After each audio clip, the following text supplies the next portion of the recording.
What is so blurry?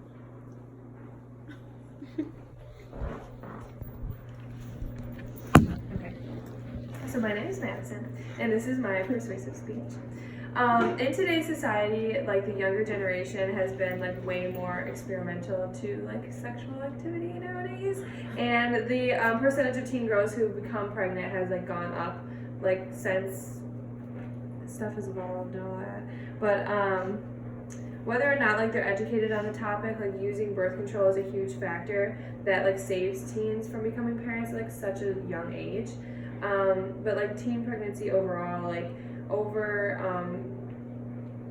273,000 babies were born from mothers that were the ages between 15 and 19, and that was just in 2018 alone. So doctors like encourage birth control after like they learn stuff about their patients. Like if girls come to them, they're going to obviously like have their evaluation, and they're gonna like see like what kind of lifestyle they live, and like if they're taking medication prior to being on birth control and stuff like that, and they learn all that about their patients. And the most like recommended form of birth control when girls are underage is LARC, and it's just like it's the pill. They don't really recommend like girls doing injections or anything like that, just because they don't know how their body's gonna react to it right away. But yeah, and like the moral principle of like building responsibility was another point, because when you are under 18, like you still are a minor and you're living under your parents, like rule of thumb, and they just consider it to be like something that can boost your confidence too, though. Like if you're not going to tell your parents, or if your parents don't agree with you being on the medication, it's up to someone who's under 18 to take the pill every day, make sure that they're not like mixing it with anything, and just be responsible. But like through my research, like looking at like girls' emotional, like personal stories on why they wanted birth control, like what they've been through in order to get what they needed to prevent stuff like that from happening. They don't want their parents to know, or they like don't have that relationship, or they don't even live with their parents, and they need to turn to something that is like medically helping them to not become parents. They're more comfortable like to turn to a doctor that is under contract, that cannot release that information to anyone else, or even therapists or counselors that they have to turn to because they need like emotional support to like get that stuff out. Another point was like the hormonal factors and like the benefits. Like so many people look at the term side effects as like a negative, and but like it isn't, because the pill specifically has other benefits than preventing pregnancy. It can help like prevent and reduce like acne, the thinning of your bones, certain types of cancers, iron deficiency, and even PMS.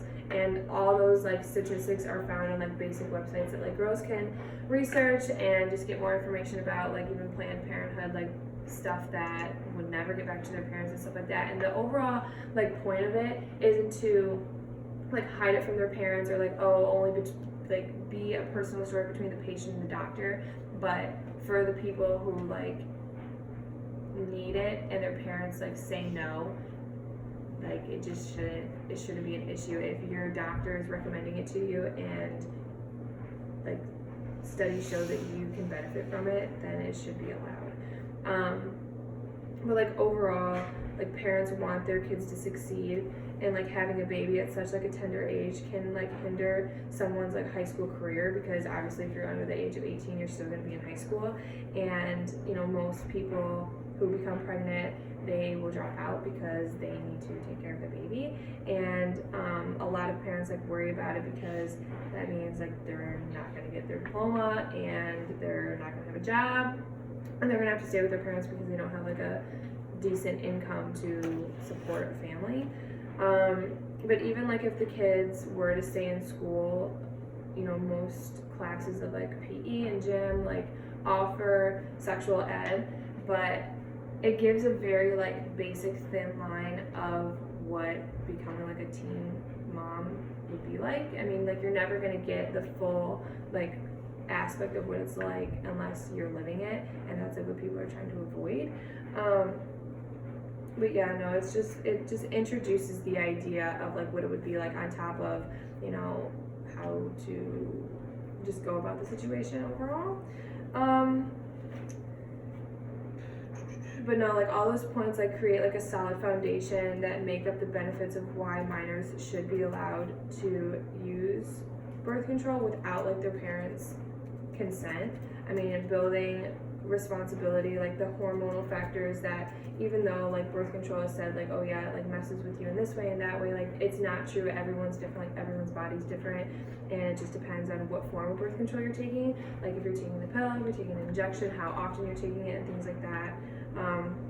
And then true, like being able to stay in school even if you're not physically in school, like doing online, getting your GED, like whatever you have to do to make sure that when you're graduated, like you have some kind of like education, and just like the basic foundation of why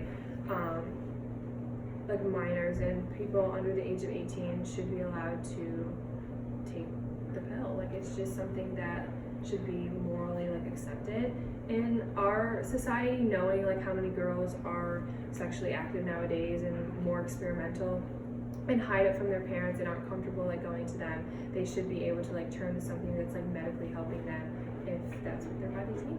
So, yeah, that's my speech.